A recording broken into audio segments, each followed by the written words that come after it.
அனைவருக்கும் வணக்கம். நான் அஜித் ராஜ். நான் இதே திருநெல்வேலி மாவட்டம் பணகுடி பகுதி ஒரு சிறிய கிராமத்துலேருந்து வந்திருக்கேன், ரோஸ்மியாபுரம்.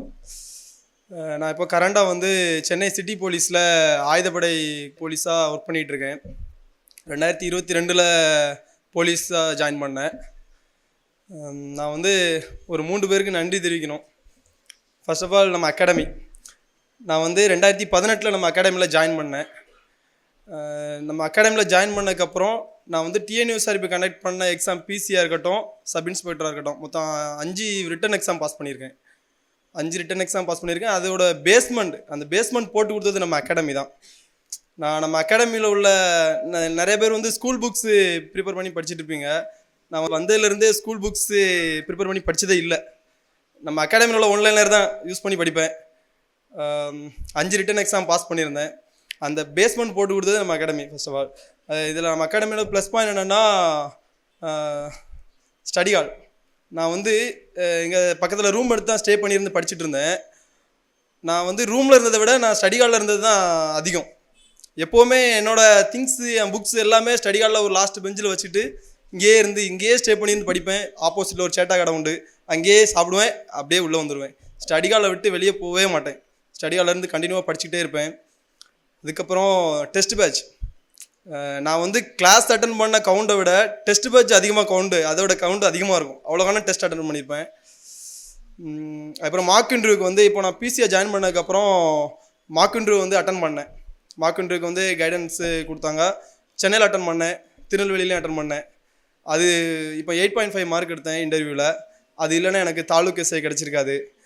முதல்ல அகாடமிக்கு எல்லாத்துக்கும் ஒரு தேங்க்ஸ். அதுக்கப்புறம் இப்போ நான் பிசியாக ஜாயின் பண்ணிட்டேன். எனக்கு அங்கே படிக்கிறக்குள்ள ஒரு என்விரான்மெண்ட்டு, அந்த என்விரான்மெண்ட்டை க்ரியேட் பண்ணி கொடுத்தது அங்கே சப் இன்ஸ்பெக்டர் ஜெயபிரகாஷ் சார், சுபே ஏட்டையா, நோபல் ஏட்டையா, அப்புறம் என்னோடய கியூஆர்டி நண்பர்கள்.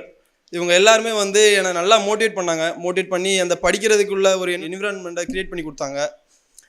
அதனால் அது சாத்தியமாச்சுன்னு நினைக்கிறேன். அவங்க எல்லாத்துக்கும் ஒரு தேங்க்ஸு.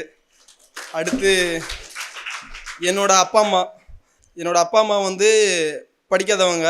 ஆனால் எங்கள் வீட்டில் என்னோடய அண்ணனை மெரைன் இன்ஜினியராகவும், என் தங்கச்சியை சாஃப்ட்வேர் இன்ஜினியராகவும், என்னை ஒரு பயோமெடிக்கல் இன்ஜினியராகவும் வீட்டே இன்ஜினியர் ஃபேமிலியாக மாற்றிட்டாங்க. இன்னைக்கு வரல அவங்க நினச்சி நான் ரொம்ப ஃபீல் பண்ணுறேன். ஏன்னா எப்போவுமே அவங்க என்கிட்ட சொல்கிறது, உன்னோட அண்ணனும் தங்கச்சியும் செட்டில் ஆகிட்டாங்க, நீ இன்னும் பிசியாக இருக்கிற, ஏதாவது ஒரு ஹையர் போஸ்டிங் போ, நீ செட்டில் ஆகணும்னு சொல்லிகிட்டே இருப்பாங்க. இன்றைக்கி நான் அதை அச்சீவ் பண்ணிட்டேன்னு நினைக்கிறேன். அவங்க சப்போர்ட் இல்லைன்னா கண்டிப்பாக இது சாத்தியமே இல்லை. அவங்க எந்த ஒரு ஃபினான்ஷியலாகவும் என்கிட்ட எதிர்பார்த்ததே கிடையாது. நான் 17 என்னோட டிகிரியை கம்ப்ளீட் பண்ணதுலேருந்து என்கிட்ட இன்னைக்கு வரைக்கும் என்கிட்ட ஒரு ஃபினான்ஷியலாக என்கிட்ட எதிர்பார்த்ததே இல்லை. அதுக்கு காரணம் என்னோட தங்கச்சியும் என்னோட அண்ணனும். அவங்க ஹெல்ப் பண்ணதுனால என்கிட்ட எதிர்பார்ப்பும் இல்லை. இப்போ கூட நிறைய பேர் வீட்டில் மூத்த மகனாக இருக்கலாம், மூத்த மகளாக இருக்கலாம், வீட்டில் உள்ள சுமை அவங்க தான் பார்க்குற மாதிரி இருக்கும். வீட்டில் ஃபினான்ஷியலாக ஹெல்ப் கேட்டு வாங்க முடியாத சூழ்நிலை கூட இருக்கலாம். யாரும் மனம் தளராதுங்க, நம்பிக்கை விடாதுங்க, ஹார்ட் ஒர்க் பண்ணுங்கள். அதுக்கப்புறம் நான் படித்தது எப்படி படித்தேன்னு நான் சொல்கிறேன். எல்லாருமே போலீஸை ஜாயின் பண்ணதுக்கப்புறம் அதிலேருந்து படித்து சப் இன்ஸ்பெக்டர் ஆகிறது கஷ்டம், டைம் இருக்காது, அந்த மாதிரி சொல்லுவாங்க. நான் அப்படி சொல்கிற எல்லாத்துலேயுமே ஒரே வார்த்தை தான் சொல்லுவேன், படிக்கிற பிள்ளை எங்கே இருந்தாலும் படிச்சுக்கோம், நான் பார்த்துப்பேன் அப்படின்ட்டு.